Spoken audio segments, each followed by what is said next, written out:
My brother and my sister, pray. No matter what's happening in your life, pray.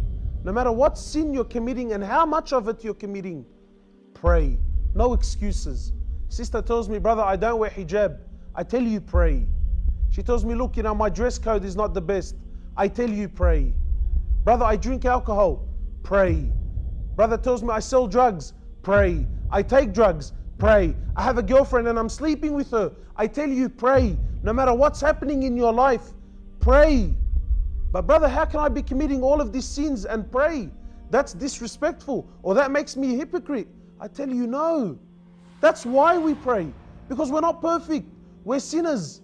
We do wrong. Pray. Allah says the prayer will take you away from sin. Pray.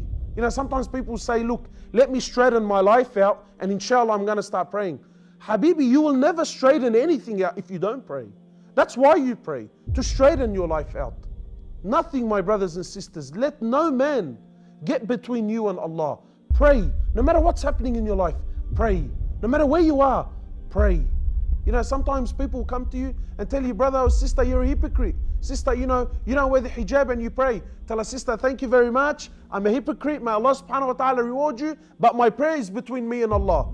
No one else's business. The Prophet of Allah, he says the difference between us and them is the prayer. The very first question on the day of resurrection that you're going to be asked is about the prayer. If you pass, then everything after that's going to be easy.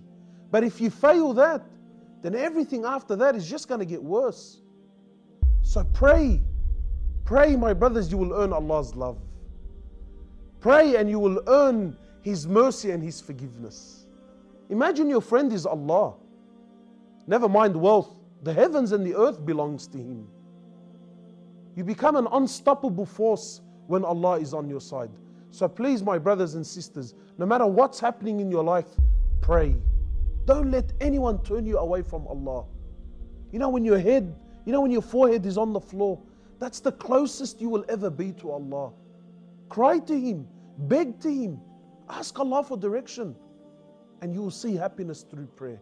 We ask Allah subhanahu wa ta'ala to make us of those who establish their prayer and never leave it, no matter what.